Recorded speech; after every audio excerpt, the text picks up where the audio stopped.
We lost to a team that played really well, especially in the second half.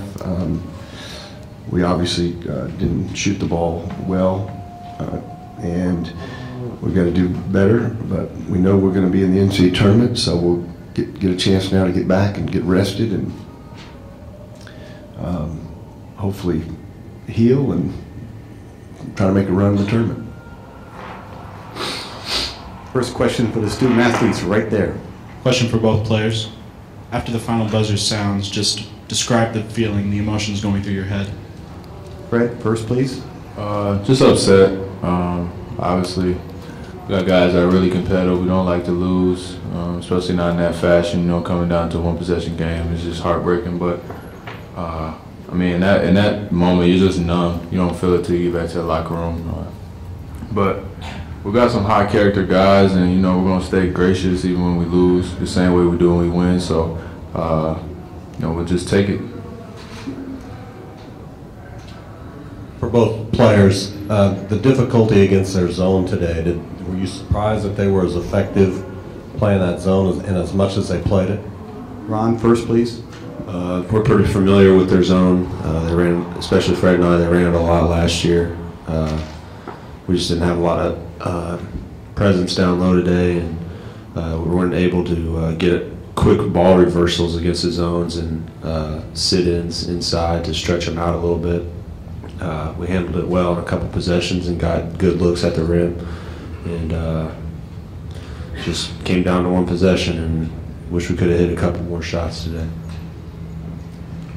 Fred, regarding their zone? I think you just gotta beat it inside out. I mean, to say surprised by it, I wouldn't say that, but once you start not being effective and they're successful, obviously they get more aggressive and they start extending more and more and more, and that's just how it works. Got to beat it inside out. We didn't do that consistently. We did a few possessions and it worked really well, but so you don't get anything inside from guards or bigs, and then you're just resorting to 3-point shots, and we shot 4 for 18. So that's that. Right here in front. All right, this one's for Ron. Ron, you've come a long day since your days in Scott City. Can you describe your passion for helping underprivileged children and the support of the Shocker community as a whole? And also, if you had one piece of advice for young people looking to follow in your footsteps, what would that be? I always like treating younger kids with a lot of respect when they come to our games. And for one, I was in their position before, looking up to players that meant something to me. So I just try and treat those kids with the most respect and give them my time of day. If I give them any advice, is just be coachable in life. Listen to your peers, and let your guidance from your peers take you where you want to go. Fred, could you just kind of run us through that last possession, the shot you took? Did it feel good and did it look good? I mean, it always feels good. That's not always the end result, but I mean, we had a play drawn up, and then I mean, obviously we expected them to press, and they did. It was zone press, and when I got to half court, I contemplated call a timeout. I probably should have, but just trying to make a play, and I had Ron in the corner, and I was looking for him, and I couldn't get it to him, so I just put one up in the air, tried to give it a chance, and it didn't go. That's probably as best as I can describe it. If it doesn't fall, you suck. If it does, you're a hero. And that's just how it goes, and I'll take those chances every day. Left-hand side, Paul. Ron, was the weakness of the zone offensive rebounding? Is that where you guys were able to kind of stay in it by crashing the boards? I'm not sure what the numbers are, but it felt like in the second half that's only where our points came from, is second chance shots. A couple of shots were when we did get it in the middle of the lane or in the post and we kicked it out or penetrated and kicked. But I think there's a couple incidents where we did get a couple offensive rebounds. Late, I took a 3 and Darius had a nice rebound, and I think he ended up getting fouled. So on the right. Ron, you came out to a hot start in the first half. Was ISU doing something specifically in the second half to slow you down? I was just real aggressive in the second half. I think their zone in the first half was more of a 1-3-1 with Lynch at the high post, and we were able to stretch it out, and I was able to get a touch early in the first half with him on me a couple times actually. In the second half, they were just extending it with 3 or 4 guys above the free throw line, and it was putting a lot of pressure on us guards, and we'll put that on us. We didn't handle it very well, and obviously didn't execute good enough. We have 3 minutes to go with this session. We have 3 questions up, 1, 2, and 3.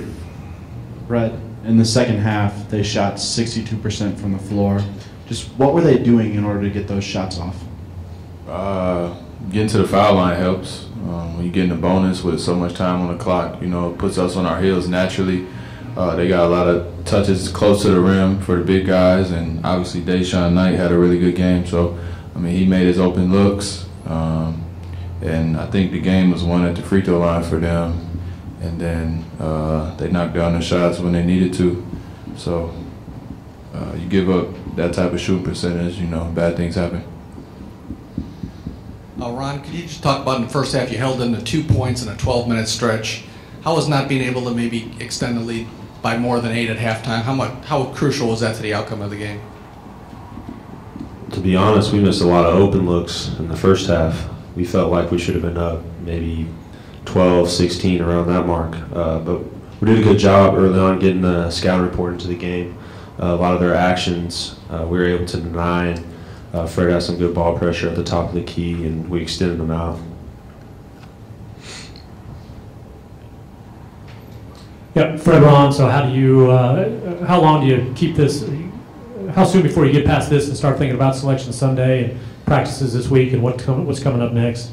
Fred, you first, please. For me, I'll just speak for me, it's a double-edged sword. You know, you can't just throw it out the window. You got to sit with it and let it motivate you and learn from it.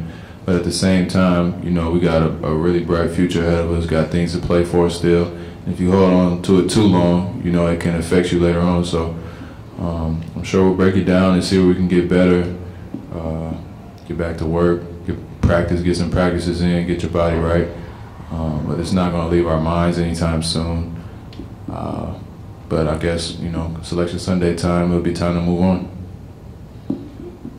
Like Coach said, this next 8 to 12 days will be good for us. We'll get back to Wichita, be at home, rest up, get healthy, and obviously we'll break down this film and learn from it. Obviously other teams in the nation are going to see how somebody beat Wichita State, so we got to get better at attacking a high pressure 2-3 zone, I guess, and different things from the game.